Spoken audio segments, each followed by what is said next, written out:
अंतरराष्ट्रीय युवा विद्वान, जैन दर्शन में यूनिवर्सिटी टॉप व गोल्ड मेडलिस्ट, जैन सिद्धांत एवं न्याय विषयों को सरलता से समझाने वाले, यूएसए, इंग्लैंड, ऑस्ट्रेलिया आदि अनेक देशों में जैन धर्म की महती प्रभावना करने वाले, पंडित टोडरमल पुरस्कार, युवा विद्वत रत्न आदि अनेक पुरस्कारों से सम्मानित मूर्धन्य विद्वान डॉक्टर संजीव कुमार गोधा जयपुर द्वारा जानिए धर्म का मर्म।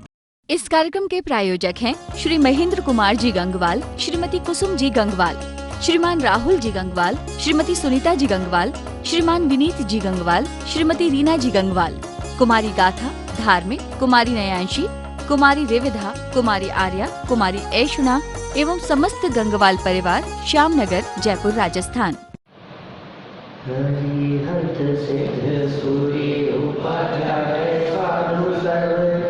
अर्थ के प्रकाशी मांग नित्य उपकारी है, तिन्हें को स्वरूप जान राग ते भरी जो भक्ति, काय को नवाए स्तुति को जारी है।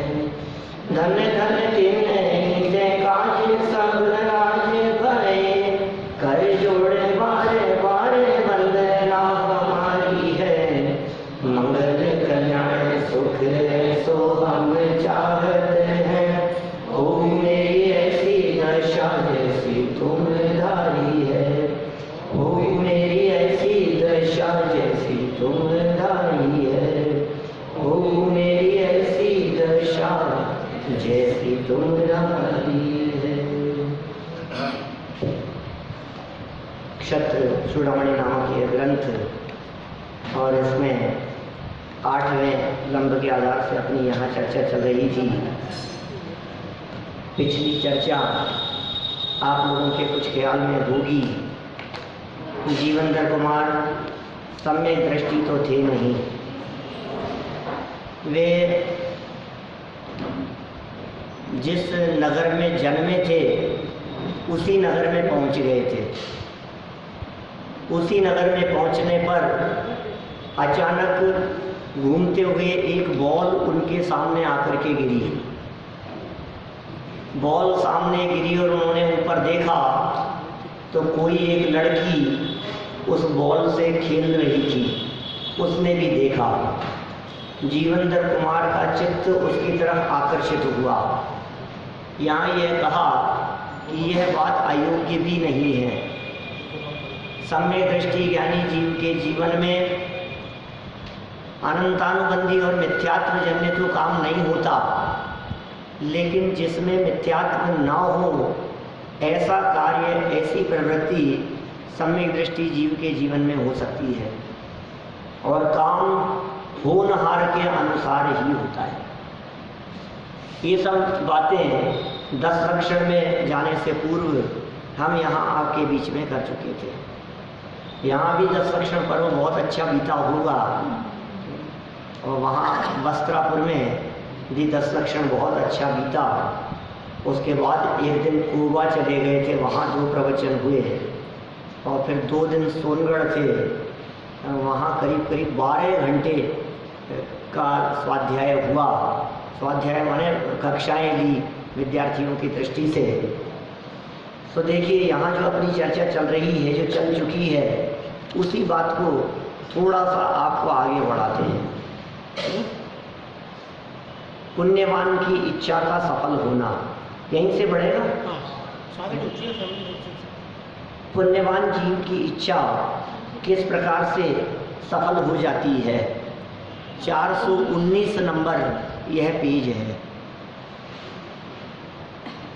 तन मोहादय मध्यास्त तत्सौधाग्र वितर्दिकाम अंज सौकृत पुण्यानाम नहीं वांछा पी वंचिता। यह जीवनधर कुमार उस कन्या के प्रेम से उसके मकान के आगे की चौकी पर बैठ गए। वहीं बैठ गए। ऐसा ही होना था। पुण्यवान जीव है, इच्छा भी सफल होने वाली है। निश्चय से किया है अच्छी तरह से पुण्य जिन्होंने, ऐसे पुरुषों की इच्छा भी निष्फल नहीं होती। देखो आप लोग पुण्य करते हैं कि नहीं करते हैं? पुण्य की तरफ ध्यान ही नहीं देते। ये कह रहे हैं अच्छी तरह से जिन्होंने पुण्य किया है, ये अच्छी तरह से पुण्य में रहस्य छिपा है थोड़ा सा। पुण्य की तरफ जिसकी दृष्टि है उसने पुण्य अच्छी तरह से नहीं किया। गाड़ी चलाते हुए जिसकी दृष्टि बार बार में ब्रेक पर या स्टीयरिंग पर है उसने गाड़ी अच्छी तरह से नहीं चलाई। अच्छी तरह से उसकी गाड़ी चलती है जिसकी दृष्टि ब्रेक स्टीयरिंग आदि से हट जाती है, उसकी अच्छी तरह से चलती है। जिसकी दृष्टि पुण्य पर से हट गई, पुण्य कमाने का जिसे भाव नहीं है, पुण्य की तरफ जिसका उपयोग नहीं है, पुण्य को जो चाहता नहीं है और स्वभाव का लक्ष्य करता है, अपने गायक को देखता है, उसको पुण्य बांधना नहीं पड़ता, उसके उत्कृष्ट जाति का पुण्य अपने आप बंधता है। बहुत प्रसिद्ध उदाहरण सारे जगत में अनेक बार इस प्रसंग में दिया जाता है, आप लोगों ने 20 बार सुना होगा, धान्य का और साथ में उगने वाली घास का। कितना प्रसिद्ध है। ज्ञानी की दृष्टि किस पर होती है बतलाओ? ज्ञानी की दृष्टि धान्य पर होती है। वो धान्य उगाना चाहता है, धान्य उगाता है तो उसके साथ में पशुओं के लिए चारा अपने आप उग जाता है। पशुओं के लिए चारा उगाना नहीं चाहता, कैसा?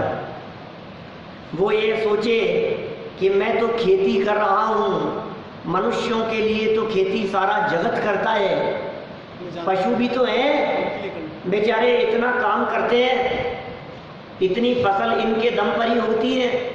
ऐसा विचार कर यदि कोई किसान घास फूस और चारे के लिए खेती करे तो बोलो चारा मिलेगा कि नहीं साहब? जैसा मिलेगा, लेकिन वो चारा भी उस क्वालिटी का नहीं मिलेगा जो धान्य के साथ में होता है।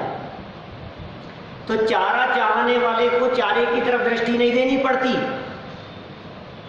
तो क्या करें? जिसकी दृष्टि सहज होती है, जिसकी दृष्टि अपने आप होती है, किसके ऊपर?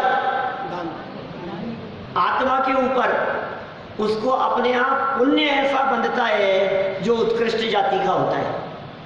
उत्कृष्ट जाति का पुण्य बांधने के लिए पुण्य की तरफ नहीं देखा जाता है। ज्ञानियों की दृष्टि स्वभाव पर होती है, ज्ञानियों की दृष्टि अतीन्द्रिय आनंद की तरफ होती है, ज्ञानियों की दृष्टि मोक्ष मार्ग में लगने के लिए होती है। पुण्य की तरफ दृष्टि नहीं होती, पुण्य अपनी योग्यता से उनके अपने आप बंधता है, ऐसा ही स्वरूप है। देखिए आप, इसलिए कह रहे हैं यहाँ कितनी सुंदर बात कही है। 419 नंबर का पेज, नीतिकारों ने कितनी अच्छी बात कह दी। निश्चय से किया है अच्छी तरह से पुण्य जिन्होंने, जिनके बैलेंस में पुण्य है, जिनके पुण्य बंधा हुआ है अच्छी जाति का, ऐसे पुरुषों की इच्छा भी निष्फल नहीं होती। जगत में यह बात प्रसिद्ध है कि इच्छा के अनुसार काम नहीं होता। क्या सब? काम इच्छा के अनुसार नहीं होता, काम इच्छा के अनुसार नहीं होता, ये बात प्रसिद्ध है। लेकिन उसके बावजूद भी कह रहे हैं पुण्यवानों के काम इच्छा के अनुसार हो जाते हैं। आप मन में सोचो वो काम हो जाएगा आपका, बशर्ते कि आपके बैलेंस में पुण्य चाहिए। जिसके बैलेंस में पुण्य होगा उसने तो कल्पना की कि ऐसा हो जाए और ऐसा काम हो गया। कितनी घटनाएं ऐसी घटती है, आपने सोचा मात्र और वो काम हो गया। हमारी ऐसी तमन्ना थी काश ऐसा हो जाए और ऐसा ही हो गया। तो पुण्य वालों की इच्छाएं अपने आप पूरी होती हुई दिखाई देती है। लेकिन कहा अच्छी तरह से किया है जिसने पुण्य। अच्छी तरह से पुण्य कैसे करें? भक्ति करो, नाचो गाओ, क्या? हाँ बोलो, आप ढोल बजाओ, क्या करोगे? 10 लक्षण पर्व मनाने हैं भाई। 10 लक्षण पर्व कैसे मनाएं? 10 लक्षण पर्व बोलो। अच्छे कपड़े सिलवाओ, अपने त्योहार आ रहे, मौज मस्ती बनाओ, अच्छे से अच्छे पकवान बनाओ, त्योहार है भाई अपने। कैसे मनाएंगे 10 लक्षण पर्व? कैसे मनाए आपने? खूब भक्ति संगीत पार्टी बुला ली, नाच गाने कर लिए, कवि सम्मेलन रख लिए, बाहर से जैन अजैन सब कवियों को बुला लिया, संगीत संध्या रख दी, गेम खिला लिए खूब। अरे क्या पब्लिक आई साहब, क्या भीड़ इकट्ठी, खूब पोस्टर छपवा दिए। कैसे मनाएं दिवेश जी बोलो? 10 लक्षण पर आ रहे, पोस्टर नहीं छपाओगे आप, बैनर नहीं लगाओगे जगह जगह, कैसे कैसे मनाएंगे? अरे तुम्हें पता ही नहीं कैसे मनाया जाता है। ये हमारे पर्व ये बाहरी प्रचार के नहीं, आंतरिक विचार के हैं। बाहर से प्रचार तो बहुत किया, लेकिन अंतर में विचार बिल्कुल नहीं किया। अंतर में विचार चले तो ये पर्व मनाना सार्थक होता है। अंतर में विचार कर कि मैं कौन हूं, अंदर में इस बात का विचार कर कि ये मेरा स्वरूप कैसा है, अंदर में इस बात का विचार कर कि ये क्या है पर्व। क्रोध नहीं करना, गजब हो गई। क्या है क्षमावाणी? चर्चा की थी क्या अरुण जी ने? नहीं करी चर्चा। आप बोलते तो करते वो चर्चा थोड़ी बहुत। माने क्या क्या कहां से आ गई ये क्षमावाणी है? कोई बात नहीं, हम तो कह रहे हैं उत्तम क्षमा कह दिया आपने दूसरे व्यक्ति को, हो गई ना क्षमावाणी। वाणी से आपने उत्तम क्षमा कह दिया, क्यों साहब क्षमावाणी हो गई। और कैसे हो गई? हाथ जोड़ लिए और अपने जो रिलेटिव थे उनके घरों पर जाया है और कोबरा मिश्री खाया है। क्या हुआ? क्या होता है? ऐसी होती है नहीं, कैसी हुए, ये होनी कैसी चाहिए, ये क्यों मनाया जाता है? हमने तो वहाँ टीवी चैनल पे लिया ना, उन्होंने इंटरव्यू आधे घंटे का सुना था आपने, गुजरात टीवी चैनल पर 25 मिनट का इंटरव्यू था। कई लोगों ने तो शुरुआत में गुजराती का सुनकर के बंद कर दिया, पूरा हिंदी में ही था। बतलाओ क्या कहा था, क्या है क्षमावाणी? क्षमावाणी के बारे में बताया था सर? नहीं, क्या बतलाया तो ये तो बताओ, है क्या क्षमावाणी? नहीं सकते आपको। बोलो दिवेश जी क्या था? बहुत बातें कही मैंने, सब वही बात थी। पहले आपके बीच में क्षमावाणी पे किए हैं प्रवचन कई बार, अभी करना नहीं है मुझे, चर्चा नहीं करनी है। लेकिन क्षमा पहले दिन मना लिया अपन ने, उत्तम क्षमा। दूसरे दिन उत्तम मार्दव मनाया, तीसरे दिन उत्तम आर्जव मनाया, फिर सत्य शौच संयम तप त्याग किंचन ब्रह्मचर्य 10 दिन मना लिए। अभी क्षमा पहले दिन हो गया था, अभी आखिरी दिन फिर दोबारा क्षमा क्यों? फिर खत्म होने के बाद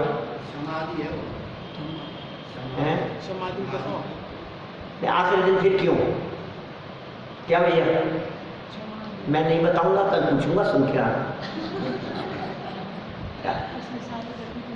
बहुत सारी बातें हैं उसमें। देखो आप यहाँ क्या कह रहे हैं, ये तो 15-20 मिनट का मैटर है, 20-22-25 मिनट का।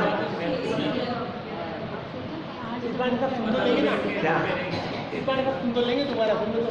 हाँ वो सुनना आप, फिर पूछूंगा मैं आपसे। हाँ 23 मिनट का है, 23 मिनट 45 सेकंड। अब क्या बताऊँ आपको, सुन लेना पिछली बातें सब। एक बात कहता हूँ, फिर बाकी आपसे पूछूंगा।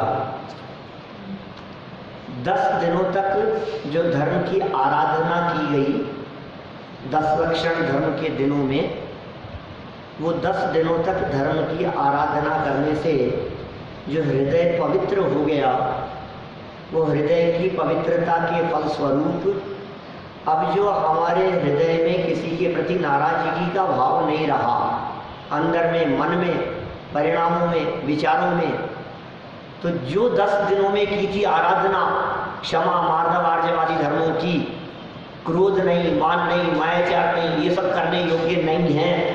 10 दिनों तक जो हमारा जीवन तत्व ज्ञान से ओतप्रोत हुआ था, अब 10 दिन बीत जाने के बाद जो बातें हृदय में भर गई थी, अब वो बात वाणी से निकल पड़ती। जो क्षमा 10 दिनों तक आराधना की ना हमने, जिस मार्दव की आराधना की, जिस आर्जव की आराधना की, जिस सरलता की चर्चा की, जिस निर्लोभता को हमने सीखा, जिस सत्य संयम आदि को हमने सीखा, जिस मायाचार के अभाव और क्रोध के अभाव को हमने सीखा, अब वो बातें हमारे जीवन से भी झलकनी चाहिए ना। क्या माने 10 दिनों तक हमने खेला तत्व ज्ञान में, एक दिन होली खेले तो कैसा असर दिखता है? कितने दिन खेलते हैं होली? 2-4 दिन, 2-4 घंटे। क्या साहब देवर्षि साहब, 2-4 घंटे के लिए हमने होली खेली, 2 घंटे के लिए, 3 घंटे के लिए। दूसरे दिन देखने वाला व्यक्ति पहचान लेता है कि आपने होली खेली।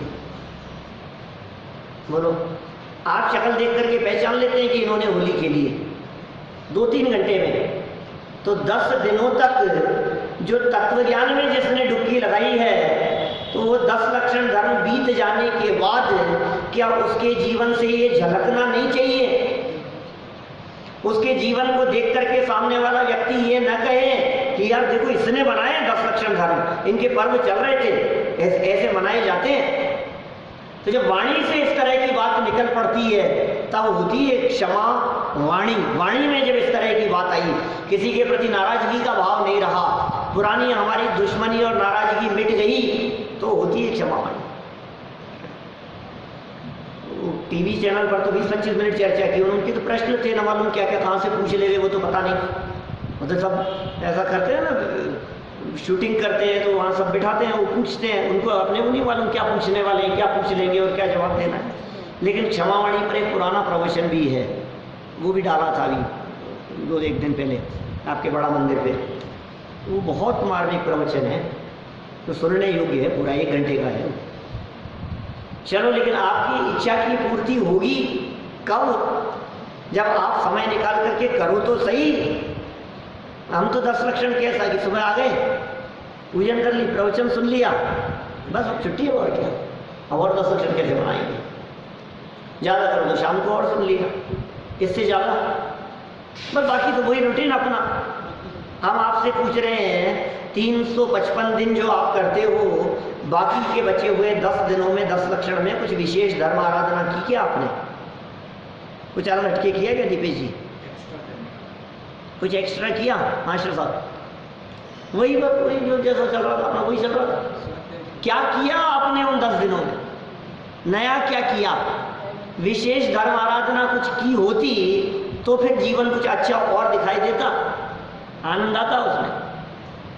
पुण्य बांधने के लिए नहीं, ये तिथियां इस तरह की आई जिन तिथियों में धर्म प्रकट किया जा सकता है। जिन तिथियों में धर्म प्रकट करने की उत्कृष्ट भावना हो, तो उन तिथियों में पुण्य कैसा बंधेगा? उत्कृष्ट जाति का अपने आप पुण्य बंधेगा। मैंने यहाँ जाने से पहले आपको एक बात कही थी कि 10 लक्षण पर्व हो, चाहे अष्टानी का पर्व हो, अष्टमी हो या चतुर्दशी हो, इन दिनों में की गई धर्म आराधना का विशेष पुण्य बनता है। विशेष पर्व, ये विशेष पर्व है, और इन दिनों में किए गए पाप का भी तीव्र विशेष फल मिलता है। माने थोड़ा पाप भी बहुत ज़्यादा फल देने वाला होता है, और थोड़ा पुण्य परिणाम भी बहुत विशेष फल देने वाला होता है। इसलिए 10 दिन हमारे कैसे संयम से बीतते हैं। ये उत्कृष्ट जाति के पुण्य की बात कर रहे हैं यहाँ, विशेष जाति का पुण्य। ये कैसा विशेष जाति का पुण्य है कि जिस पुण्य में तत्व ज्ञान है, जिस पुण्य में तत्वाभ्यास है, जिस पुण्य बंधन के में आत्म स्वरूप का जानना पहचानना है, आत्मा को जानता है, आत्मा को पहचानता है, आत्मा में लीन होने की भावना आता है। ऐसा है, देखो आप सरल अर्थ पढ़ते हैं इसका। युवा जीवंदर कुमार उस कन्या के मोहवश उसके मकान के आगे के छज्जे पर चले गए, क्योंकि पुण्यवान पुरुषों की इच्छा विफल नहीं होती। दीपेश जी, ये वही है जो बॉल गिर गई थी आगे, है ना? देखिए विशेषार्थ, पुण्यवानों को इच्छित वस्तु की प्राप्ति होती ही है। इसे इस प्रकार भी कहा जा सकता है कि पुण्यवानों को सफल होने वाली इच्छाएं ही उत्पन्न होती है, अन्य इच्छाएं नहीं। ऐसा ही संबंध है। पुण्यवानों को इच्छा ही वही होती है जो सफल होने वाली हो। ऐसी ऐसी इच्छा नहीं आती उनको, कुछ भी उटपटांग इच्छा।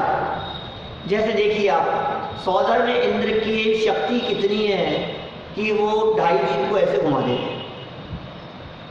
2.5 जीप को ऐसे उठाए, 45 लाख योजन वाले को ऐसे घुमा देवे डमरू की तरह, इतनी शक्ति है। कब घुमाएगा? कब घुमाएगा? ये अयोग्य इच्छाएं हैं, ऐसी इच्छाएं नहीं होती।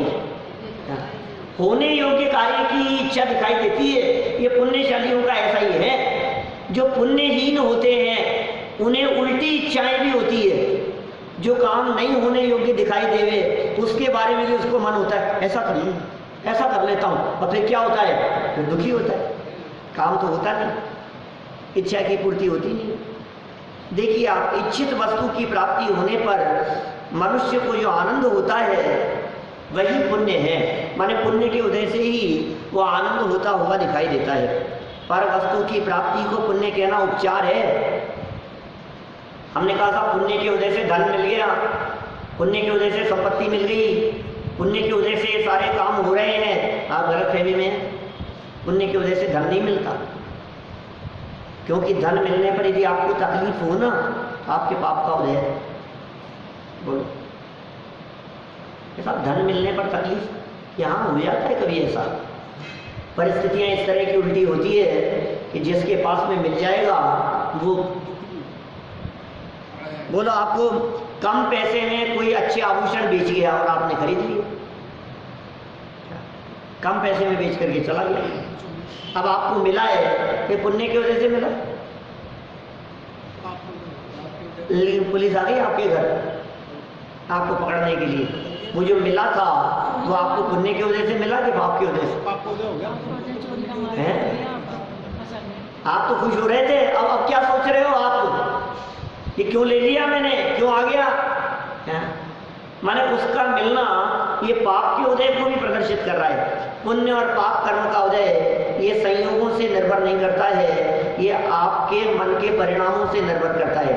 किसी संयोग के मिल जाने पर यदि आप उसमें अनुकूलता का वेदन कर रहे हैं तो पुण्य का उदय है, और उसी संयोग के मिल जाने पर यदि आप आफत का वेदन कर रहे हैं तो वो पाप के उदय से मिला है। ये मोबाइल पुण्य की वजह से मिला कि पाप की वजह से मिला? ऐसा पुण्य की वजह से। लेकिन ये आपको परेशान कर रहा हो कोई व्यक्ति इस मोबाइल पर, तो आपको क्या लगेगा?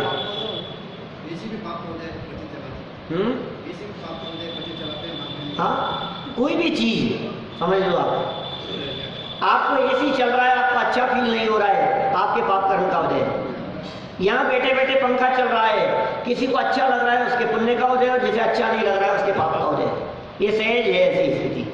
देखिए आप, पर वस्तु की प्राप्ति को पुण्य कहना उपचार है, माने कहने मात्र के लिए है, यथार्थ नहीं है।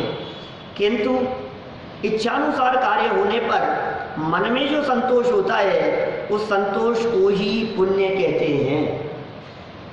क्या मन में जो संतोष हुआ उसके अनुसार उसे पुण्य कहते हैं। पुण्य तथा पाप को मुख्यतः से जीव विपाकी कर्म कहते हैं। पुण्य को भी और पाप को भी। कौन से कर्म है ये? जीव विपाकी। क्यों भाई ये जीव विपाकी क्यों है? जीव विपाकी कर्म क्यों है? इनका फल जीव पर आ रहा है, जीव इनको फील करता हुआ देख रहा है, इसलिए ये जीव विपाकी है। जिन कर्मों के उदय का फल जीव के परिणामों पर होता है उसे जीव विपाकी कर्म कहा जाता है। ये गोमट सार की गाथा 49 में कहा है ऐसा। जिन कर्मों का फल जीव पर आता है उन्हें जीव विपाकी कहा जाता है। वेदनीय कर्म को उद्गल विपाकी भी कहा है, यह भी ध्यान देने योग्य है। माने वेदनीय कर्म या पुण्य पाप या साता असाता को इन्होंने जीव विपाकी कहा है, लेकिन इनको उद्गल विपाकी भी कहा गया है। ये ध्यान देने योग्य बात है। खैर कोई बात नहीं, इनको तो इच्छा हुई उससे विवाह करने की, उस कन्या से विवाह करने की इच्छा हुई और वैसे ही संयोग बन रहे हैं। देखिए, कन्या के लिए सुयोग्य वर का मिलना। वैश्येश कोपि तम पश्यन् व्याजन्हे विकसन्मुख चिरकांक्षिक्षत संप्राप्त्या प्रसीदन्ति देहिनः। इसके अनंतर प्रसन्न है मुख जिसका, ऐसे कोई सेठ उनको देखकर बोले, क्या बोले, अब वो क्या बोले वो तो शायद आगे बतलाएंगे। निश्चय से प्राणी बहुत काल से चाहिए हुई वस्तु के मिल जाने पर प्रसन्न होते हैं। आपकी प्रसन्नता का कारण क्या है कि बहुत लंबे समय से जिसे चाह रहे थे वो मिल गया, ये प्रसन्नता का कारण बनता है। निश्चय से बहुत लंबे समय से जिस वस्तु को आप चाह रहे हैं, जिसकी प्राप्ति की इच्छा आपके मन में है, वो वस्तु मिल जाए। ये कहते हैं सागर दत्त नाम का एक श्रेष्ठी था, उसके मन में युवा, सुंदर, उत्साही जीवेंद्र कुमार को देखकर अत्यंत प्रसन्नता हुई। देखो, युवा भी दिख रहा है, सुंदर भी दिख रहा है, लेकिन उत्साही का तो पता नहीं है, अभी वैसे जोड़ दिया है।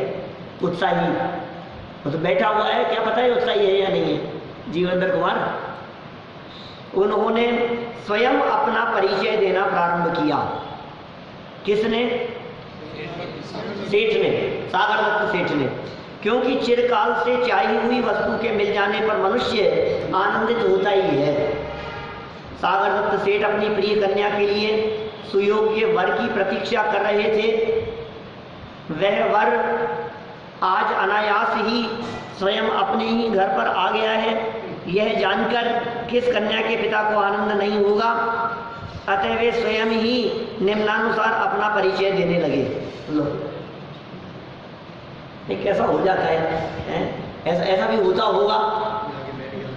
वो बाहर से कोई अनजान आदमी, अपरिचित व्यक्ति बाहर आकर के बैठा और उसे देख करके कन्या का पिता ये सोच लेवे कि ये जमाई राजा है, ये योग्य वर है। ऐसा लगता है आपको? कठिन काम है, लेकिन अभी ऐसा ही हुआ भाई। पुण्य का उदय इसी प्रकार का था उनका। देखिए, सेठ द्वारा स्वयं ही अपना परिचय देना, परिचय दे रहे हैं। भद्र सागर दत्तोहम भवत्येष ममालयः विमला कमलोद्भूता सुता सुत्या च साभवत। हे भद्र, मैं सागर दत्त नाम का वैश्य हूँ, व्यापारी हूँ। वैश्य माने व्यापारी हूँ। और यह मेरा घर है। और कमला नाम की मेरी स्त्री से उत्पन्न विमला नाम की मेरी पुत्री है, और वह पुत्री भी युवा हो गई है। ये बातें इन्होंने कही। पत्नी का नाम कमला, पुत्री का नाम विमला, और वो पुत्री जो है वो युवा हो गई है, और मैं बिजनेसमैन हूँ बड़ा, सागर दत्त मेरा नाम है। सरलार्थ, हे सज्जनोत्तम, आप मेरे महल में पधारिए। मैं आपके स्वागत के लिए उत्सुक हूँ। मैं इस नगर का सेठ सागर दत्त हूँ। यह मेरा ही घर है। मेरी पत्नी का नाम कमला है। उससे उत्पन्न विमला नाम की एक सुयोग्य कन्या है, जो अब युवा होने से विवाह योग्य हो गई है। माने कहीं ना कहीं ऐसा है, ऐसी घटनाएं पहले भी घटी है ना, ये उसी तरह की कुछ घटना सी लगती है कि माने किसी ने कह दिया था कि इसका विवाह तो तब होगा जब कोई व्यक्ति तुम्हारे यहाँ बाहर झरोखे पर आकर के बैठेगा। क्या माने ऐसा ही होता है? क्योंकि एक लड़की का पिता किसी अनजान व्यक्ति से ऐसे कैसे कह सकता है इस तरह की बात? ये तो बिल्कुल अयोग्य बात लग रही है। माने ये बात बिल्कुल ऐसी लग रही है, कैसे मूर्खतापूर्ण बात कर रहा है? ऐसा कैसे संभव है? अनजान आदमी को अपना परिचय दे देवे, अपनी कन्या के बारे में कह देवे, पुत्री के बारे में कह देवे, आप अंदर पधारिए, और मन में ये विचार करने लगे अनजान आदमी कि हमारी लड़की के लिए अच्छा वर मिल गया। ऐसा कैसे होगा? ये बातें कुछ हमारे को जच नहीं रही है, लेकिन भाई ये वादीप सिंह सूरी है, बात अभी सस्पेंस में चल रही है, कहानी अभी बाकी है। आगे देखिए क्या कह रहे हैं। पुण्यवान पुरुष का हर स्थान पर स्वागत और सम्मान होता है, हर जगह पर स्वागत होता है, हर जगह पर सम्मान होता है, हर जगह पर लोग उसकी प्रशंसा करते हैं। ये पुण्यशालियों के लक्षण है, जहां जाएगा सम्मान हासिल करेगा। पुण्यवान पुरुषों को अपने पुण्य का पता ही नहीं रहता, पर उनका पुण्य तो उनके आगे आगे ही चलता रहता है। पुण्य का पता नहीं है अपने को, उनका पुण्य उनके आगे आगे चलता रहता है, आगे से आगे दौड़ता है। वे तो अपना जीवन सहजता से जीते हैं, परंतु पुण्योदय से अघटित घटनाएं स्वयं ही घटित होती रहती हैं। अन्य पुरुषों को तो मात्र पुण्य की विशेषता भाषित होती रहती है। जीवंदर कुमार कन्या के मोहवश सहजता से महल के सामने वाले छज्जे पर चले गए। वहाँ उस कन्या के पिता से भेंट हुई और उनका स्वागत होने लगा। उनको तो पता ही नहीं था कि यहाँ मेरा स्वागत होगा। उनको तो लड़की अच्छी लगी, मन में भाव हुए और उसके घर के पास तक चले गए। देखिए आप, ज्ञानी पुरुष अपनी भूमिका के अनुसार होने वाले विकारों को हठपूर्वक छिपाने का प्रयत्न नहीं करते, सहज रहते हैं। ज्ञानी पुरुष हैं, मन में कोई विचार आ गया उनके तो जबरन छिपाने का प्रयास नहीं करते। जो बात मन में आती है वो बात कह देते हैं।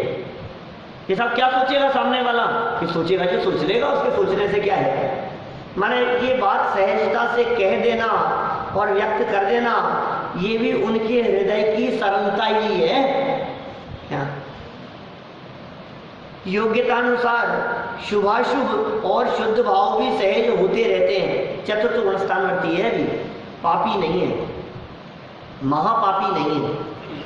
वो जो बड़ा पाप है ना, वो नहीं है इसके जीवन में। मिथ्यात्व वाला महापाप, अनंतानुबंधी वाला महापाप नहीं है। तो शुभाशुभ भाव, अशुभ भाव भी और शुभ भाव भी दोनों हो रहे हैं। पाप भाव भी आता है, विवाह करने का भाव, शादी करने का भाव, ये कोई पुण्य भाव तो है नहीं। और भक्ति पूजन स्वाध्याय आदि के भाव, ये पुण्य भाव है। और शुद्ध भाव माने आत्मलीनता, ये भी सहज होते रहते हैं। यही तो ज्ञानी की विशेषता है। अब देखिए ज्योतिषियों की बात क्या कह रहे हैं।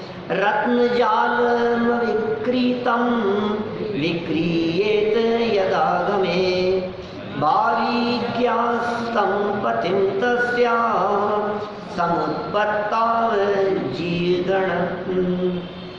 उस कन्या की जन्म के समय में ज्योतिष शास्त्रों के जानने वालों ने जिसके आने पर नहीं बिका हुआ रत्नों का समूह बिक जाएगा, उसको इसका पति जानना। ऐसा कहा था क्या? माल बेच कर क्या है इसका मतलब? माल बिक गया 5। नहीं बिका हुआ, नहीं बिक रहा, बहुत लंबे समय से स्टोर किया हुआ जो रत्न समूह है। व्यापारी था, ये तो वैश्य था, लंबे समय से नहीं बिका हुआ भी जब बिक जावे तो समझ लेना जिसके आने पर ऐसा हो, उसे इस कन्या का पति जानना। मान्यवर, इस विमला नाम की कन्या के जन्म के समय ज्योतिषियों ने इसका भविष्य सुनाया था कि जिस व्यक्ति के आने पर आपके अनेक दिनों से बिना बिक्री के पड़े हुए रत्न बिना कष्ट के बिक जाएंगे, वही व्यक्ति इस कन्या का वर होगा। ज्योतिषियों का कथन सत्य सिद्ध होना। भवत्यत्र प्रविष्टे च दृष्टमेत दलम परे भाग्याधिक भवानेव योग्य परिणयेदिति। और आपके यहाँ प्रवेश करने पर यह सब देखा गया है। क्या? जैसे आपने यहाँ प्रवेश किया तुरंत यह बात देखी गई है, और विशेष कहने से क्या। अतएव हे महाभाग्य, योग्य आप ही इस कन्या के साथ विवाह करें। इस प्रकार उसने कहा। लो, उसके तो मन में चल रही थी बात। क्या? देखो, पुण्यवान पुरुषों को अपना किसी कार्य करने के लिए कहना नहीं पड़ता। कहने से कोई काम कराया तो क्या कराया, बिना कहे ही अपने आप पुण्यशालियों के कार्य संपन्न होते हुए दिखाई देते हैं। और जिनका पुण्य थोड़ा सा कमजोर होता है उन्हें एक बार कहना पड़ता है, जिनका और कमजोर होता है उन्हें और बार बार कहना पड़ता है, जिनका और कमजोर होता है उन्हें बहुत आग्रह करना पड़ता है, और जिनका पुण्य होता ही नहीं है उनके कहने से काम होते ही नहीं है। इस कार्यक्रम के प्रायोजक हैं श्री महेंद्र कुमार जी गंगवाल, श्रीमती कुसुम जी गंगवाल, श्रीमान राहुल जी गंगवाल, श्रीमती सुनीता जी गंगवाल, श्रीमान विनीत जी गंगवाल, श्रीमती रीना जी गंगवाल, कुमारी गाथा, धार्मिक, कुमारी नयांशी, कुमारी रेविधा, कुमारी आर्या, कुमारी ऐशुना एवं समस्त गंगवाल परिवार, श्यामनगर, जयपुर, राजस्थान।